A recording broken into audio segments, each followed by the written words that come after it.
Hey YouTube land, this is Tycanders doing another toy review. I haven't done one in quite a while. Been sort of busy doing courses and stuff like that, so I haven't had a chance to really do any. But this is for something I picked up recently, and it's made by a company called Lanard, who you might be familiar with, which do the Core Elite line. And this is their kind of new sub-line called Jurassic Clash. And it's basically utilising their Core Elite figures, combining them with dinosaurs and creatures and stuff. So this is the Jurassic Clash set. It's the Beast Taming Squad, and there's two figures, or two dinosaurs in a figure, and two new figures in the wave.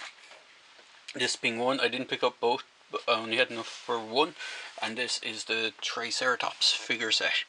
So it comes with this figure, which is, as far as I know, is a completely new sculpt for Lanard. It's a good bit different to their usual kind of stuff. I have one of their usual figures, which are these kind of G.I. Joe scale 3 3/4 inch, but they have kind of a T-crotch style connection at the lower waist. So this new one has ball joints like the kind of more newer female figures that they released for the Corps line recently. Single jointed knee, no ankle articulation. He has a kind of lower ball joint in the waist, which is quite cool. He has a working holster for his dagger and his pistol, which is good, but it is a little finicky because this is solid plastic. It's hard to get the pistol in and out of it without it scraping the paint or scraping the actual plastic. And then you got ball joint arms, single joint elbows, no wrist swivel, and that's where this figure kind of falls flat.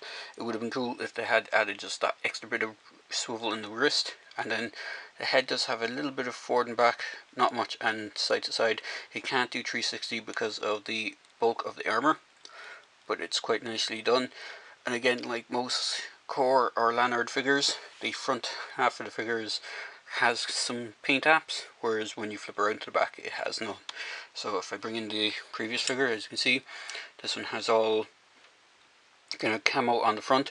Once you flip around, all that camo and detail is gone. It doesn't even go onto the shoulders or anything like that, so it's kind of a standard thing that they do.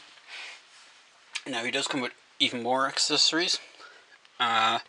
This whole piece can come off the dinosaur, but before I go into the dinosaur itself, I'll just go into the box. They come in these window style packaging. You got an image of the other creature that's available, which is a Lipeurodon, if I pronounce that correctly, which is a kind of underwater creature, and you'll see it on the back of the box when I flip it around.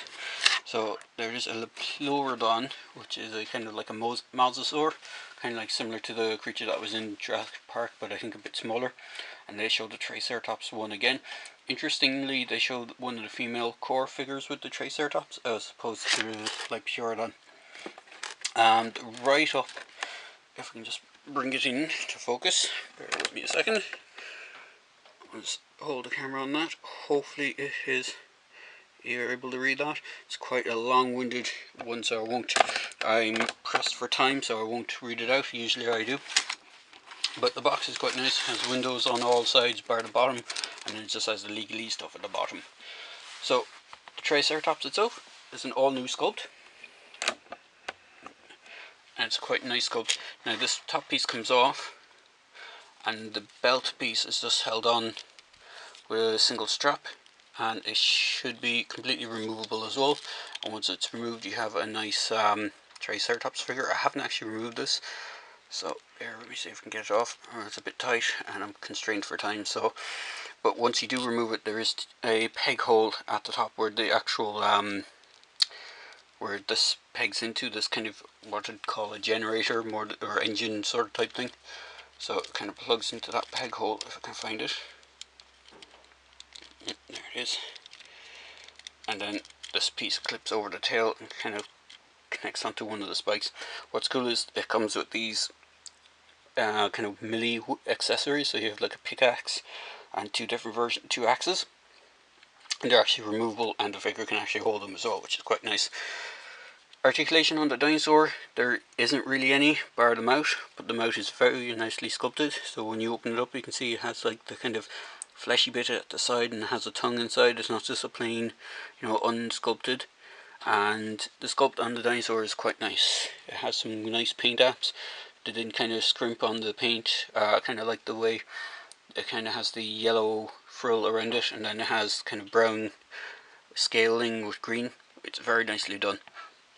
Even without the armor and stuff on it, it would probably make a very nice just dinosaur on its own without having any of the figure stuff.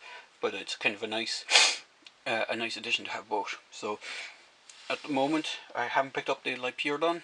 I will try and get it at some point and do a review for it, but unfortunately at the moment I haven't had a chance to pick it up. But there's a quick review of the Jurassic Clash Triceratops figure with Dinosaur, or Dino Commander as he's called. So far, as far as I know, he doesn't have an individual name. He may get a name later on in the core line, or in the corpse line, or core line at some point, but so far this guy doesn't have any name written on the box, and neither did the other one. So there you go, guys. Hope you like this quick video review, and as I say in my reviews, if you like them, please feel free to click like, please feel free to comment, and please feel free to subscribe to my channel to get more reviews. Cheers, guys.